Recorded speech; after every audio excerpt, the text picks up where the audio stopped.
President's Cup week. You can see on your television screen the way the President's Cup has come together so far. All of the information most acute, I think, at this point is that Team USA coming into this week with a 12-1-1 record all time.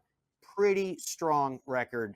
There's no doubt about that. They're up at Royal Montreal this week, and this piece that Andrew and Don put together, I think, is particularly interesting to me and compelling, where it looks to you like I'm looking away, but I'm actually looking at my monitor here off the camera, where the international team has competed in 28 cups. That's cumulative for their team. Team USA with 11. Does that surprise you that there is that big a disparity between the two teams? USA's singles record 7-2-2, international 13-13-2. The Team USA average official world golf ranking is 12.4. The international team's official world golf ranking is 34.4. So depending upon what direction you choose to go to build a story for whichever side, it's pretty easy to do with those kind of stats. That's what happens with stats. But let's dive into some of the details so we can talk more about this President's Cup, what it means, as I gave you the who, what, where, when, and why. First of all, this President's Cup history. The first was held back in 1994. Interestingly enough, it was at the Robert Trent Jones Golf Club, which is exactly where the Solheim Cup just took place. Team USA won that one. Team USA won the 1994 edition as well. This is the 15th President's Cup overall. USA leads the competition. As noted, international team's only victory came in 1998.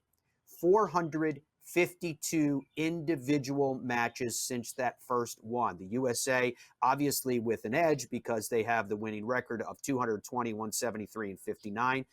USA's all-time points leader is Phil Mickelson with 32.5 points. The international all-time points leader is Ernie Els with 21.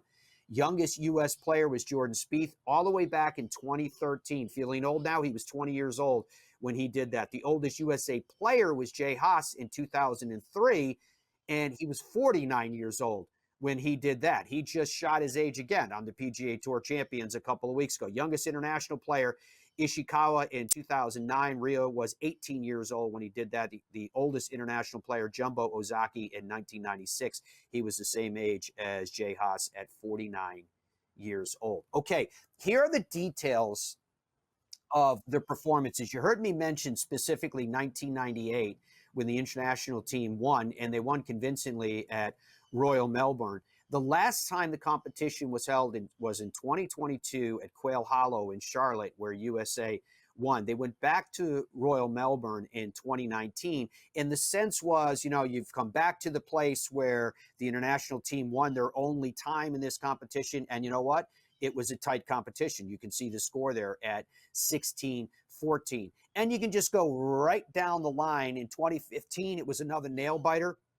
If you are a USA or international fan in terms of how it finished up, but the USA ultimately edging by 1 point away in that competition. Again, I was just speaking about the Jay Haas and the impact that the Haas has had there as well.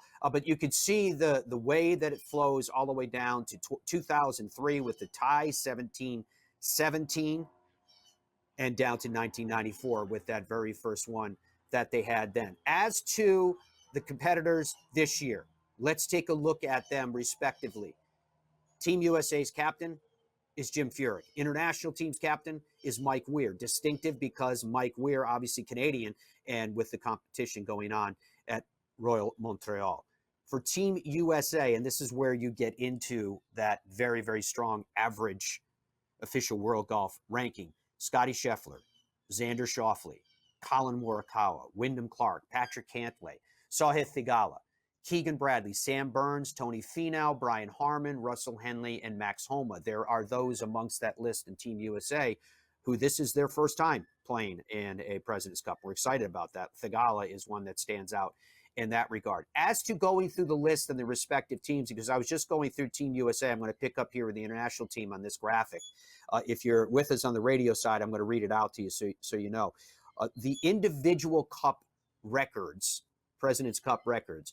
Adam Scott, 18, 25, and 6. Now, you'll hear a lot about Adam Scott over the course of this week from a leadership position but from a points position, he has a losing record. I'm not saying that to disparage him. I'm just saying that as a matter of fact.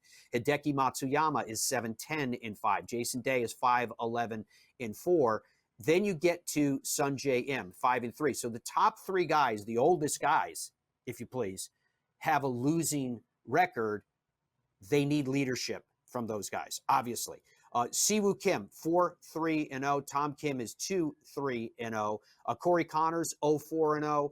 Christian Zadenhout, his second, 1-0-1. Taylor Pendrith, 0-4-0. Benyon is 1-2-2. And then you've got Mackenzie Hughes and Minwoo Lee, who are rookies on the team. Remember talking about the rookies on Team USA? Look at them down the bottom of this chart. Wyndham Clark, Brian Harmon, Sahith Theegala, and Russell Henley. As to those at the top, Xander Schauffele is 6-3. Patrick Cantlay is 6-3. Winning records, yes.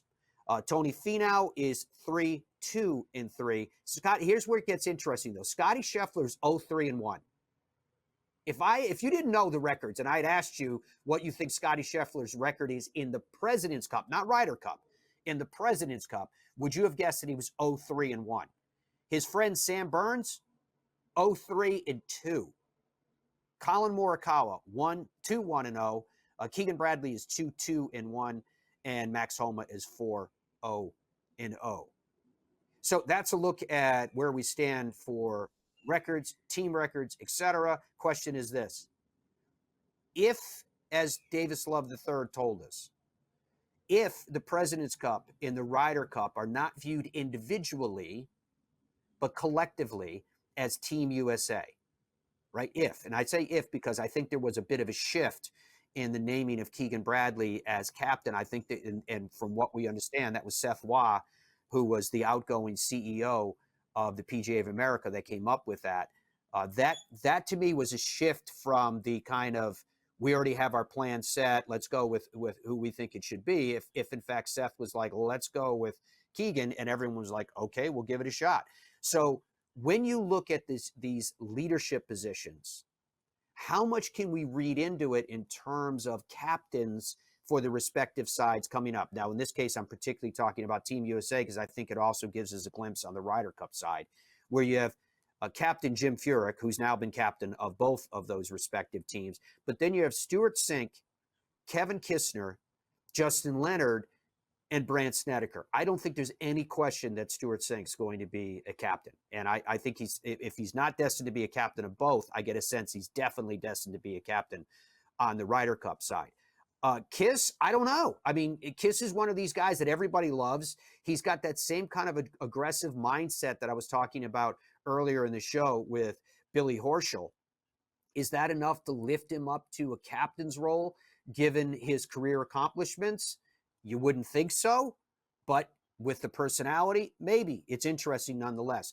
Now, Justin Leonard, remember, had his height of glory in the Ryder Cup in that 1999 Ryder Cup team and the comeback from Team USA, particularly the putt that he made on 17. But for some from that 1999 team, notably, say, Mark O'Meara, I think there's more with that, where because that was the team that said, hey, there's a lot of money being made in this event. How come there's not more that could be done with, spreading it out a little bit from the player's perspective? Now, he wasn't necessarily talking about lining the players' pockets with more money, but maybe their charities, et cetera, et cetera. That's the exact same conversation that flared up over, particularly the last Ryder Cup that was held in Rome. I don't know whether that will serve as a black mark going down the road from those players that were associated with that conversation. But it did impact players, like I said, Mark O'Meara, probably David Duval. Did Justin Leonard ultimately avoid the barbs on that? Obviously, Tiger Woods did. So it's just interesting when you look at that. And then there's Brandt Snedeker, which I would put in the same category as Kevin Kisner from the standpoint of, can he work his way through assistant and vice captain positions, and is that enough to eventually ascend into the top position for being a captain, whether you're talking about President's Cup or whether you're talking about Ryder Cup, respectively. Okay, that was a big education. We just loaded a lot of information at you in terms of what's going on and how it got to where it is right now.